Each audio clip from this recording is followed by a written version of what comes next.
At the time, our team had just went through a shuffle, like there was new people added, we had hired some people. So this team had not really worked together and we had some really big initiatives coming up. And my first thought was, okay, so what if we try out an escape room and I like lock people in a room and see what happens?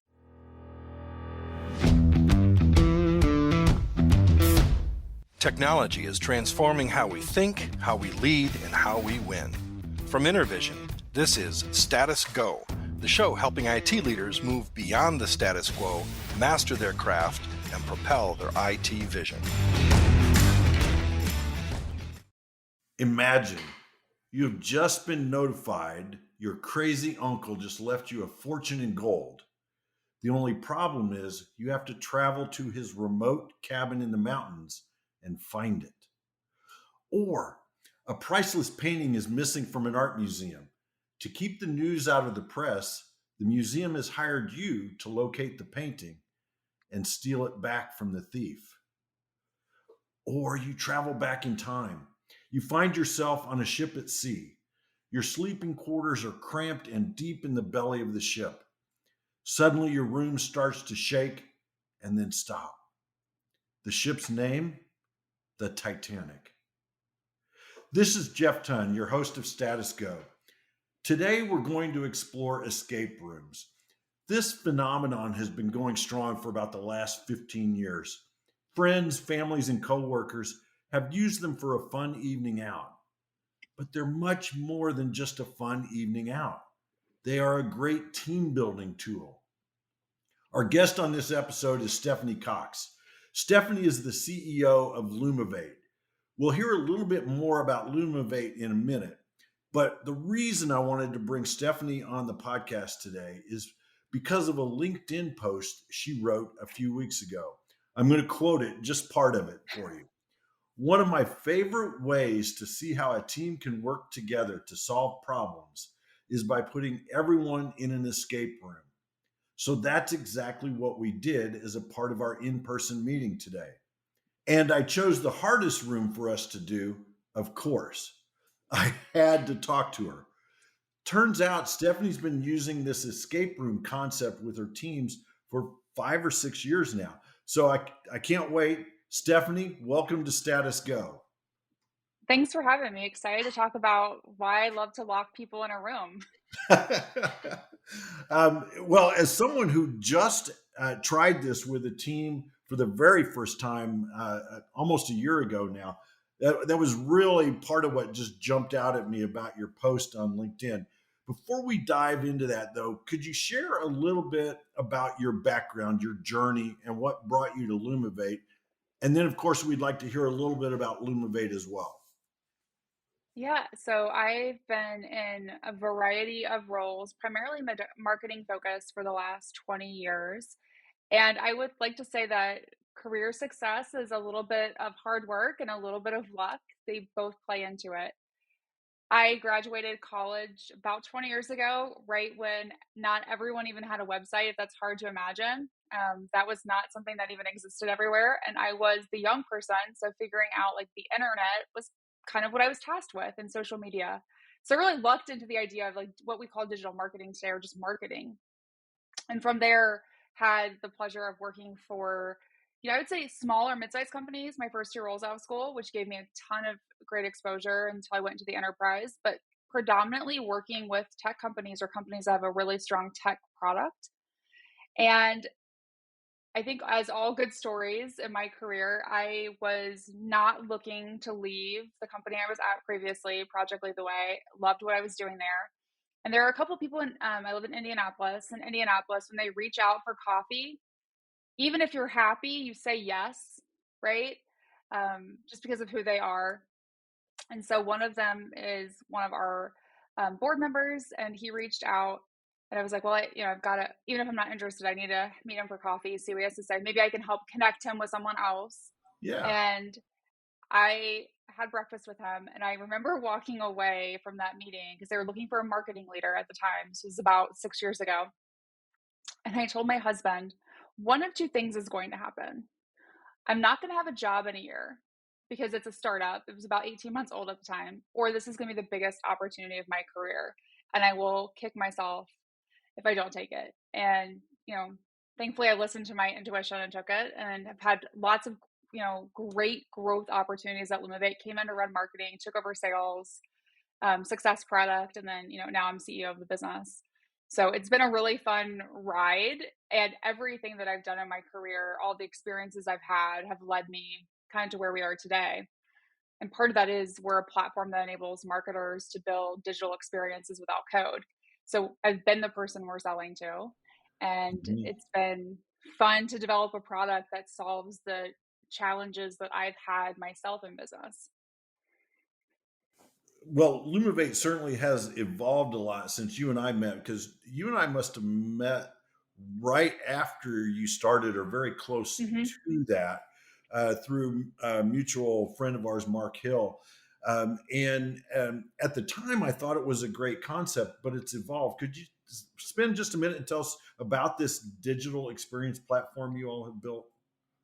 Yeah. So, kind of when we first met, we were kind of riding this fine line between being for the business and being low code, no code, but also being for IT, right? Who wants the ability to write code. And what we learned is you can't do both well. You, a lot of companies say they can, you can't. So instead, what we decided to do was really go all in on the business, because there is a huge opportunity for, businesses need to move fast. IT departments need to care about and do care about governance, scalability, security, architecture. We wanted to provide all of those reassurances, but give them a tool that or a platform they could give the business to be able to go fast and creating things like landing pages, websites, mobile apps, portals, e-commerce, etc. And so that's really kind of how we took, trying to be for both audiences, and instead said, okay, we're really for the business, but we're going to make sure IT loves us. So all the things that they care about, we're going to take care of. And it's been really fun because we work with a lot of enterprise brands. And so when we go through security audits or like the security review process, and I think the longest questionnaire we've had to fill out was like almost 500 questions. Oh, And they wow. come back and they're like, we don't have any comments. And they're like, Yeah. this is, we've never done this and like not had feedback. And I'm like, Yeah. I like when I say you're gonna like IT is gonna love us, it's because we have a history in that too. Yeah. Yeah. Um, so you're not going to be worried about your business using us. That's excellent. And to our listeners, we'll provide a link to Lumavate in the show notes so you can check it out and check out some of their enterprise clients that they've worked with. For now, let's get into escape rooms. Why escape room? Where did this come from? So I think, the first time I did it, it was about 6.5 years ago or so at a previous company. And and re- I always look for a couple different things. I've had the blessing for the last like 3 or 4 jobs where I have worked with companies that are remote, or at least a large portion are remote. Hmm. So you're always bringing people into town or into a location, and you're trying to find ways to like build connections. And at some point, like after 15 years of doing that, you like run out of ideas, right? So a little bit was like, what I mean, like there's only so many times you can go duck pin bowling. Right. Um, So, and escape rooms had just started to like open in India. I'd started hearing about them. And at the time, our team had just went through not like a reorg, but like a shuffle. Like there was new people added. We had hired some people. So this team had not really worked together, and we had some really big initiatives coming up. And my first thought was, okay, so what if we try out an escape room and I like lock people in a room and see what happens? Um, And no one had done one at the time, no one on the team had done one. And they're like, "What do you mean we can't you have our phones for an hour?" And I'm like, "You can't use your phone." Like they're gonna lock us in a room. And we did it, and it was really great. And if I don't want to spoil too much about like every escape room is different, but some of them I would say in general, they have multiple rooms that you have to get into. Some are multi-floor. They're all totally different. What strategy works for one doesn't work for the second one. Sometimes you have to know. all kinds of crazy things. Like one escape room, we had to know how to read sheet music. Another, we had to know how to like translate Russian, right? So there's lots of things about it. But what I loved about it, and my teams have never failed getting out of one. So I think that's also a really important topic to discuss at some point. Uh, Um, but in this first one, what I noticed was different people took on different roles, mhm. right? And I love to people watch, but I'm also super competitive, right? So we are not losing. So I clearly was like that role, but then I started like I remember like halfway through, I like stood back and I started watching because I was like, this is interesting. Like the people that I thought would behave a certain way are behaving differently. People who are normally pretty quiet, like in meetings, are now like leading the team. And it created this like fun vibe afterwards, right? Because then organically afterwards, like that was like the end of our kind of like in-person event. People were like, "Oh, do you want to go get dinner?" And like the whole team just went and got dinner on their own. I mean, obviously I paid for it, but like it was this kind of fun thing. And then they started talking about it constantly. And it created these deep relationships in an hour that I had not seen anything else do. And it wasn't about me getting to know you and your personal life, right? Which I think is sometimes how we think relationships are created. But Mhm. it was about putting us together in a high stress situation that, like, if you don't get out, like, I mean, it doesn't, at an hour, they're going to let you out, right? Like, nothing Right, bad right, is right. going to happen to you. Yeah. But which is different than like the high stress situations you're normally in at work, right? Where like if something fails, right, like what's the consequence? So it was really a cool experiment to see. Mhm. And then and they kept talking about afterwards. And so the next thing was like, okay, when I went to Lumavate, I was like, well, we've got to do this with this team. And it's kind of spiraled since there. We've done it a couple of times at Lumavate with different Mhm. groups, and it is my go-to around it. And it's getting a little harder to find rooms that like certain people, because I've been blessed to have people that have worked for me before follow me to different roles. Yeah. It's been interesting. We did this last one a couple weeks ago. It was a new escape room in Indianapolis that we had not I had not been to. No one on my team had been to. And I get there and the guy, this will tell you what our escape room process is like. I get there and he goes, "You've been here before." I was like, "No, I've never been to this one." He goes, "No, to Fisher's." And I was like, "Yes." And he goes, "Corporate events." And I was like, "Uh-huh." And he goes, "I remember you." And I was like, "Oh God, like, is that bad? Like, is that bad? I know I'm a lot, but like, what does that mean?" And he was like, he was like, "This is gonna be interesting." And I was like, yeah.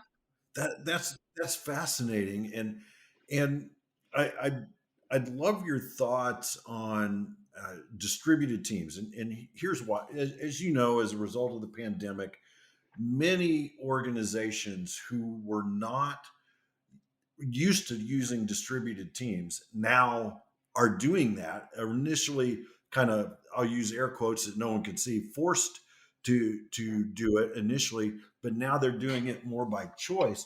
So, what value do you see this experience bringing to distributed teams? Because you all are fairly distributed at Lumavate. Yeah, we have no physical office, and we haven't since May of 2020. No plans to. With people, I mean, I would say a majority of our workforce still is based in Indiana, but we have people throughout the US. Mm-hmm. What I like about it is it's a shared experience. Going out to dinner, going bowling, like the type of traditional stuff you do, no one honestly really remembers it. Like I can't Mm-hmm. remember, right? Like the last time I went bowling as a company, or the team dinners that we've all had, unless there's something like crazy weird that happens, they're just kind of forgettable. This is not forgettable. Yeah. Um, so it creates a very much of a shared experience very quickly that only the people in that room have. No one, because it's also weird, right? Like you don't want to tell people too much of what happened in the room in terms of like what you had to figure out, because you Mm-hmm. don't want to spoil it if they do the room. So it almost becomes like this little secret that like the 10 of you or however many is in the room share that Yeah. no one else knows. And you see people in all different ranges of emotion, right? Like you see people like get excited that they figure something out. You see them get angry and frustrated, right? Like you see when people are like, because you can get three clues when they're like, no, I need a clue, right? And the escape room people are smart because they require everyone in the room to raise their hand and agree to get the clue. So that way, like one Mhm. person can't say it and they give it to you, and then everyone else yells at them. Yeah, Um, yeah, but it's you kind of go through like all of these emotions with everyone in a very short period of time. And I don't know how else to do that in a way, like in a team setting, especially when yeah. you don't know people. So for this group, what was fascinating about it was minus three people, I had never met the rest of the group in person. No, Oh, four, wow. Yeah, yeah, right? I had now some of them I've worked with for over a year, but we had never gotten together and I had not physically met them in person. And the amount of camaraderie that was created that quickly, and we had spent the whole morning together. I do have a method to my madness about when the escape room comes into the process for in person meetings, because I think that's really important too. Um, but it was like, I wouldn't say the morning was, we weren't clicking, but it was just like traditional, right? yeah, And yeah. then as soon as that happened, um, and I picked the hardest one for this group, and there was a strategy behind that as well. But we got done so quickly because so what I like to ask anytime there's an escape room is because I'm competitive. I was What's gonna your say best because time? you're competitive. What's your best time ever? And they know, right? And Yeah, they'll tell you. And oftentimes, so with advanced rooms, so there's kind of three levels: introductory or beginner, intermediate, and advanced. Advanced rooms, just over in general, across all escape room properties, the goal is for 20% of people to get out. yeah. So only 20% of teams actually get out of the room in an hour. So you have a high likelihood of failing just to begin with. Mhm, Okay. mhm. Um, but I don't go in that way. I go in, what's your best time? Right. So they tell Mhm, us. And I was like, and I'm kind of like crap. Cause like the last time I had a group do an advanced room, they got out with like 2 minutes to spare. Right. mhm. And I was like, okay, you guys, that's the goal. We're going to beat that time. And I think everyone's kind of like, so some of the team was like, yeah. And some of the team was like, that's like, I don't even know if we're going to get out. Yeah, that's And then we nuts. go in the room and, without spoiling too much, it's kind of like a prison, Uh-huh. and they handcuff you to a bench, Oh, and wow. the whole team is like, "I did not sign up for this. How are we like? This is how are we getting out of this? Because there's nothing on the walls, Uh-huh. right? Like, and I'm just like, and I don't know what to do now because I'm used to going in rooms where there's tons of stuff and like Yeah. tearing it apart and finding all these clues, and, and I was just like, And your buddy from Fishers is already laughing watching on the camera. right, because he knows me and he knows Yeah, like what yeah. he's just like, how is she gonna do this now? And what's crazy is it's kind of like, there are moments in your life where like time is this weird vortex, and Mhm. escape rooms are one of those, right? Because you're also mentally working fast trying to figure things out, it feels like time is going faster than it really is, at least in Mhm. our experience Yeah, yeah. combined with them. um I like there were It was just really crazy to see who started figuring things out, Mhm. what roles people took on. And what I find is, like my job in those rooms as kind of like the team leader is not to be the team leader. It's not to be the person that like says like go this way. I find myself more as the like organizer and like corraler. Like, okay, everyone stop for a second. You're seeing something. We're seeing something. We're not communicating correctly. Like, more of like Uh-huh. that, like, to help organize the chaos a little bit, which is different than the role that I play, like, traditionally. So Yeah, so I see yeah. these other people on the team step up and people that maybe are more quiet or that you wouldn't expect that have figured something out, like, super rapidly, and I'm like, "Where how does your brain do that?" And what's cool about it is you start to look at people differently, like in a really good way. You Yeah. start to go, well, if they could do that, like, are we using them to their best potential? What else could they do? What else do they enjoy doing? Maybe that's outside their current role, even. I didn't realize that they're that chatty, right? Mhm. Like some people are quiet on video. You get them locked in a room and they're super chatty and like those like they speak up and like take command of the room, and it's kind of like, wait, where did that, like, did not expect that today. uh, where did that come from? And what was, you know, method to my madness, we had spent, you know, the first part of the day talking about like almost kind of like traditional QBR style, right? Right. Q3, what worked, what didn't. um and like just, you know, we're a company in scale up mode, so we're constantly, how do we grow faster? And with, you know, when you're thinking in that mindset, all you think about is like all the things to do and all the Mhm. challenges that you have. And so my thought, and this is typically how I organize these types of events, is if I put them in the hardest room and they can get out of the hardest room, which 80% of people fail getting out of, Uh-huh. all the stuff we talked about today, they are going to realize that we can do. Because I already know that. I Yeah. already know I have the right team. I need them to believe that. Yeah. Need them to And believe in themselves. Yeah. Yeah. exactly. And there's no, I mean, put people in a locked room, right? That they have no idea like what to do, how to get out of, and they start to realize how resourceful they really are. So we killed the time. We like completely blew away the record, which Of was course just you like the team is like fired up, right? And ready to go. And I'm like, how did we have so, because we get out and there's like more than 20 minutes left. I'm like, how do we have so much time left?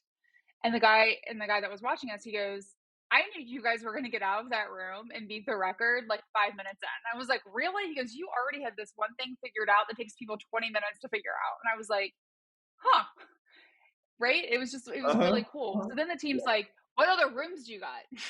Yeah. Yeah. Like, Yeah. and I was like, well, because I thought it would take us a full hour, right? And maybe we'd get out right at time. And by the time like everyone like regrouped and we went to dinner, but now I have like all of this time. I have an extra 30 minutes almost. I'm like, what am I going to do with? Yeah. And they only typically have like one advanced room per location. And they're like, well, we have this immediate room open. And I said, what's your best time? And he says 20, like 30 minutes or something like that. And so then someone else on my team who I did not expect, Erin, who you've met, she goes, Uh-huh. we can do it in 25. And I was like, I don't think we want to say that. Like, Throw down you the guys, gauntlet. we are Mhm. getting cocky now. Uh-huh. I'll be darned if we did not get out in 25 minutes. Oh, that's awesome. Well, I got to tell you, I when I was reading your LinkedIn post, I laughed out loud at the line, and I chose the hardest room. Of course, I could almost hear this sinister laughter going on. As the leader of this group, the CEO, and you're doing these for team building. How do you balance participating with observing? How do you do that? So, in the ones I've done, I would say I've always, except for the first one, I've always been intentional about my role. So my role in the one that we just recently did was to allow the team to figure it out and to help coordinate and corral as Hmm. needed, right? So I wasn't the predominant one. I found myself doing less Hmm. and more like, what did you find? What did you find? Like, okay, what about this? Did we look at this? Like more of that role versus Yeah. going like, let me figure this out myself. Or like we're missing something, like what is it? Um, One that I did maybe 3 years ago, also at Lumavate, we had a couple of different rooms that we did. But the room I was in was our leadership team at the time, and I put us all. And I think they're great for team building, but I also think they're great when you have like, especially like every team goes through like, you can call it norming, storming, all that stuff, or you can just Hmm. call like sometimes you work really well together and sometimes you don't. Yeah. Yeah. And when the times that you don't, if you want to get through that the fastest, lock people in a room. Not in a room to like yell and all that stuff. Lock them in an escape room. Because what's crazy about it, from just everything I've seen when I've done it before, is they have like 5 minutes to figure out how to work effectively together. Yeah. And they will figure it out. And then all the other drama, which is typically personality related, honestly, Hmm. stays in that room. And when they come out, you don't have the issues that you've had before. And I Wow. can't explain why that situation does it, except I've just seen it time and time again, work really well because you start, and it's a partly, I think, shared experience, but also it's because you're on a clock. No one wants to lose. No Right. one wants to not get out of the like be the only person that doesn't get out of the room, like the only group.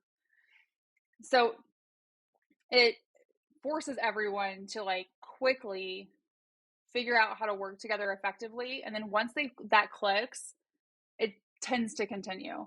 So Hmm. there's a lot of value to that. And in that situation, um, I would say, definitely not trying to play the leader. I was trying to Hmm. play like, well, what I was like, how the hell is this going to go?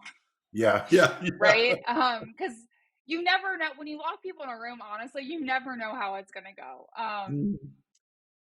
And I'm always like, please make sure we get out because that would be the worst. But I, was very much like, okay, like I'm like the cheerleader motor, like we've got this, like we can do this, like Yeah. what do you Yeah. guys think? Or like how do I bring people together that maybe are on opposite sides of the room? So I've tried to go in with an intention of like, what is my goal for the team when we Hmm. get out of this room? One, to get out, but two, like what am I hoping to accomplish? And then how do I help ensure that happens Yeah. without being heavy handed? I think that's the other portion, right? Like if I'm heavy-handed and helping them figure it out, um, then it's not authentic. They don't Right. get that shared experience together, right? My job as a leader is to help them figure out how to work effectively together. Hmm. To solve the And I'm problem. just exactly not Yeah. me solving it for them. So, How do you use this experience the next day? It's all over, and not literally the next day, but how do you use it going forward? What does it tell you about the members on your team, how they work together, and then what do you do as the leader to use that information?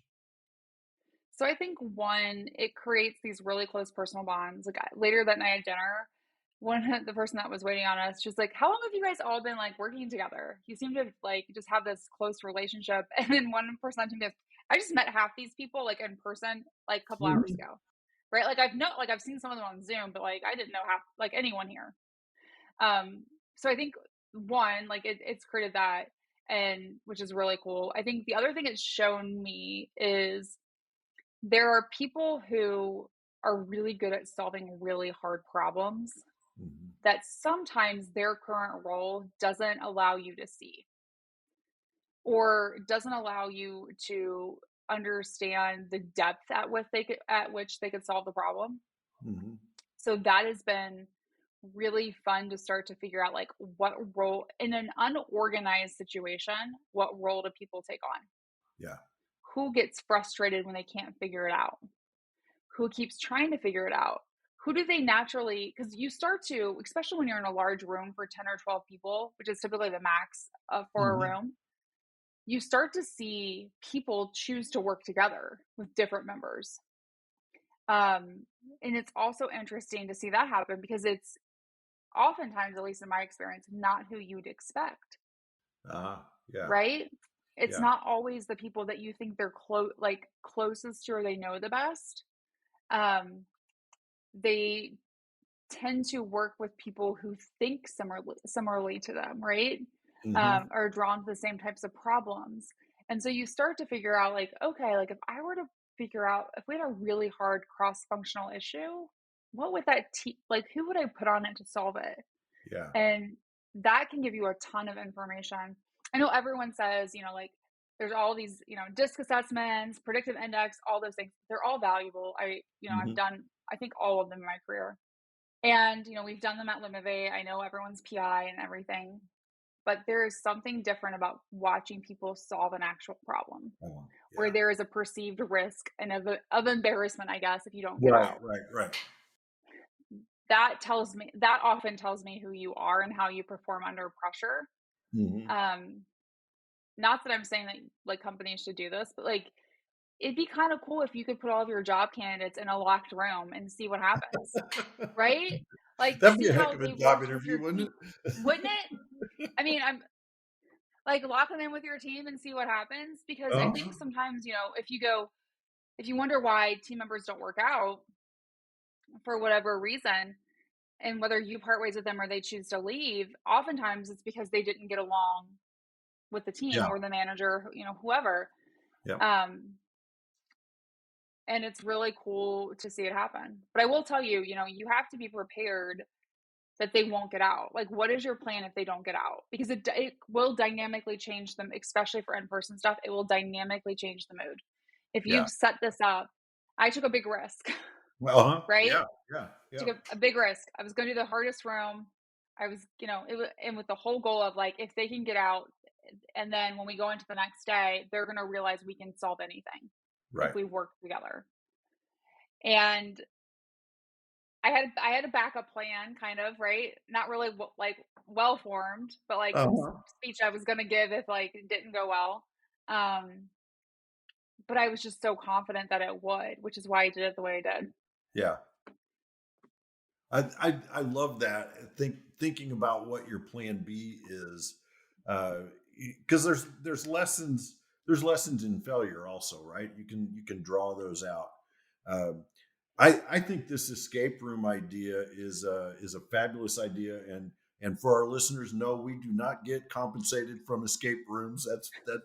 That's not the intent. The intent was to talk about how you can use it as the leader, as the organizer, to build a stronger team. And uh, hopefully, I've warned you about our last question, Stephanie. I was thinking back to our conversation last week, and typically I warn people, so hopefully I did. But here on Status Go, we are all about action. It sounds like you are Yeah. too, based on our recent conversations. Uh, we like to leave our listeners with a strong call to action. So, what are one or two things our listeners should do tomorrow because they listened to our conversation today? So, I mean, I think the easiest one is to stop with like the traditional team building exercises. Because let's be honest, none of us want to do that anymore. We've done all of them. Um, Mm, the escape room is different for a wide variety of reasons. It's fun, but it also will tell you so much about your team and create this shared bond that is impossible to replicate otherwise. I think the other one is outside of just an escape room, challenge yourself to think about ways that you can get your team to engage with each other that is non-traditional. mhm. Um, we've done this a lot over Zoom. We play like Scriblio, which is like kind of like Pictionary. Oh yeah. Um, best way to describe it. But it's also a fun shared experience because I'm horrible at drawing, like horrible. Okay. And people still talk about things that like me and another team member drew like 2 years ago on a picture, like on the Scriblio game. They're like, do you remember when she drew that? And no one knew what it was. Yeah. Yeah. And it creates a lot of this. It's a really simple, really silly, but it creates this kind of fun, I don't want to say like inside joke, but like shared Yeah. connection Shared experience. that Yeah. you had to be there to experience. And those are the things that people remember. That's what ties people to each other, not how many, like, where did you take them to dinner? I bet if I asked, no one can remember where we went to dinner that night, but they could Yeah. all tell you about both of the escape rooms that we went to. Absolutely. It creates that shared experience in their mind. It's almost bringing some vulnerability to it because you're using skill sets that you don't use, like in your drawing example. I have to thank you so much, and thank you for not sharing how to get out of the handcuffs. I may have to try that escape room the next time, but I really want to thank you for carving out time and talking with us, and jumping so fast when I reached out on LinkedIn and said, "Hey, I got to talk to you on our podcast." So thanks so much. I appreciate it. My pleasure. It's been fun. To our listeners, if you have a question or want to learn more, visit intervision.com. The show notes will provide links and contact information, and we'll be sure and link to Lumavate so you can learn more about them and what Stephanie and others have built there. This is Jeff Tunn for Stephanie Cox. Thank you very much for listening. You've been listening to the Status Go podcast. You can subscribe on iTunes or get more information at intervision.com. If you'd like to contribute to the conversation, find Intervision on Facebook, LinkedIn, or Twitter. Thank you for listening. Until next time.